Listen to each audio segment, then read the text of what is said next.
Welcome back to the channel, my friends. Warhammer Man Studios. I'm Warhammer Man, and today we're getting a brand new Kill Team Balanced Dataslate. This video is sponsored by CMO Games. More on that later. Kill Team Balanced Dataslate. Download the new updates today. The clandestine theater of Kill Team is an ever-changing landscape, as maligned operatives rise ascendant and dominant champions recede into the pack with each quarterly tweak of the rules. Today is one such day, as a new Balanced Dataslate has arrived to rejig the playing field with a score of buffs, nerfs, and little nudges. A few popular kill teams have been given a light touch downwards, while some stragglers have received a boost to keep them competitive. You can check out all the new changes by downloading the document below. All new additions are marked with an asterisk. So there's a little download link right here to the new Balanced Dataslate. In particular, the Falgor Ravagers have been running roughshod over the kill zone.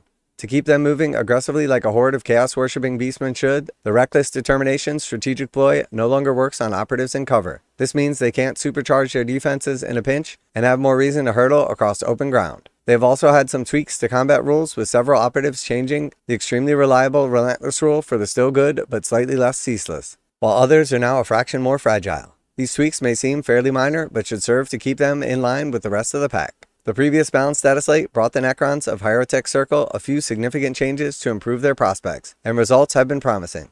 They've had a slight adjustment to their reanimation protocol's ability in light of their recent performance, but otherwise appear to be taking the kill zone with renewed vigor.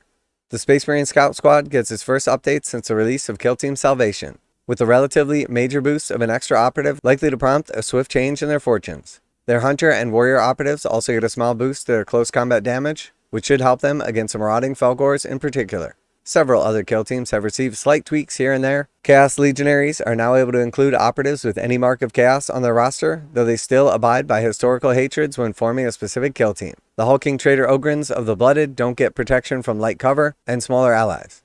Exaction Squad Gunners can use Terminal Decree Strategic Ploy to reroll an attack dice regardless of the distance. There are a wealth of other careful changes. Download the Balanced Dataslate now to see how it affects your kill teams, and keep sending us your feedback. Every bit helps to make Kill Team the most balanced and exciting skirmish experience ever.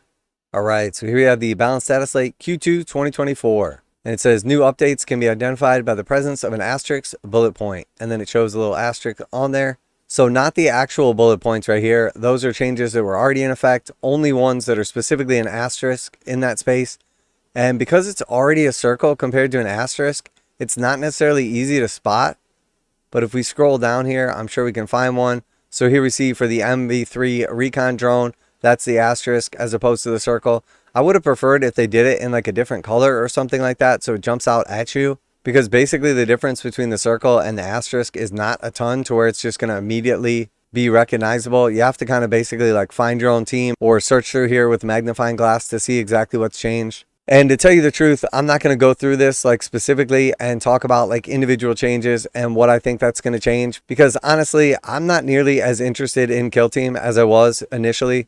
It's extremely fun. I love the changes in the new edition and everything like that, but it has suffered from a ridiculous amount of bloat. I have everything that they've released from Kill Team since day one. I have all the books, I have all the teams. A lot of them are built and painted. But like many of Games Workshop's games, over time, the amount of just additional rules, buffs, and then nerfs, all the changes over time have just become like impossible to keep track of. You need to have like so much reference material to even see like what things were initially, and then on top of that, then to see what the changes were. Games Workshop's trying to do like all kinds of like micro changes to make Kill Team like a super competitive game.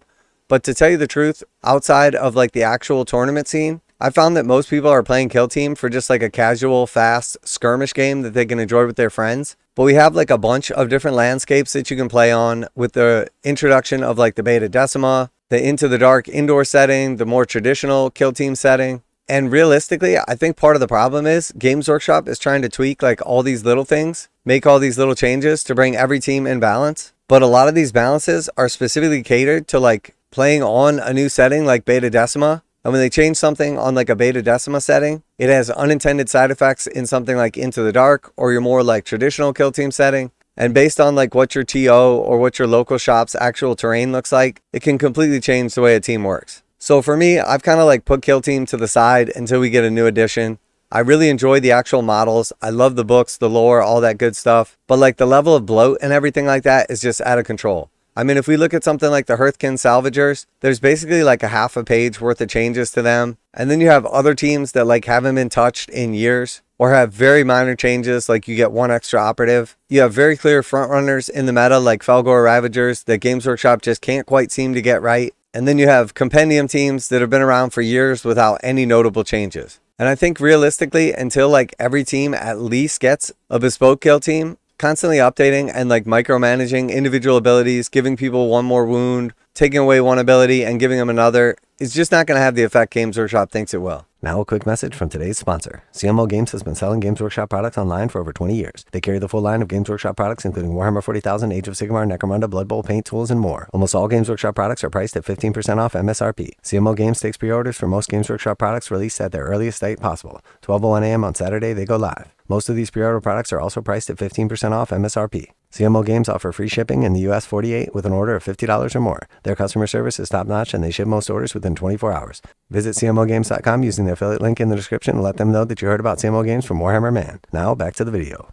Overall, stuff like this where you get one extra operative I think has much more of like a notable effect, because the difference between having 9 or 10 guys makes big changes. But trying to tweak like all these individual rules and just overcomplicating what is essentially like a casual skirmish game is just not working in my opinion. So I'm looking forward to a new edition. If they do one more season of Kill Team, I think I'll have completely lost interest in it, at least for now. I love the changes that they made going into Kill Team 2021 and really enjoyed it at the beginning of the edition. But like the micromanaging and constant tweaks are just not nearly as effective as you'd think they would be, because we have 3 completely different settings that you can be playing your games on.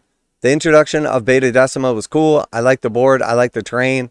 I like all the new teams that have come out. The story has progressed in an awesome way. But aside from like the hardcore Kill Team players that are going to tournaments, traveling around the world to try to be the best, I really think Kill Team has lost the script. So let me know what you think down below. Were you like super hyped about Kill Team? Did you really enjoy it at the beginning of 2021? Are you also like losing interest the same way I am? I know a lot of people have quit because it's become impossible to get the actual box sets when they come out. Everything has been selling out extremely quickly. The level of rules bloat has disenfranchised people. And overall, I think the majority of people just want to be able to pick up the box sets and actually get them when they're available, play games without an insane amount of bloat or rules to reference, and just have a quick skirmish game of fun. And in my opinion, that's just not what Kill Team is anymore. So let me know what you think down below. Always like to hear back from you guys in the comments. Special thanks to CMO Games for sponsoring the channel. Check out the link in the description to save 15% on Games Workshop products. That's it for today. Warhammer Man Studios, I'm Warhammer Man, and I'm so ready for a new edition of Kill Team. And I'm out of here.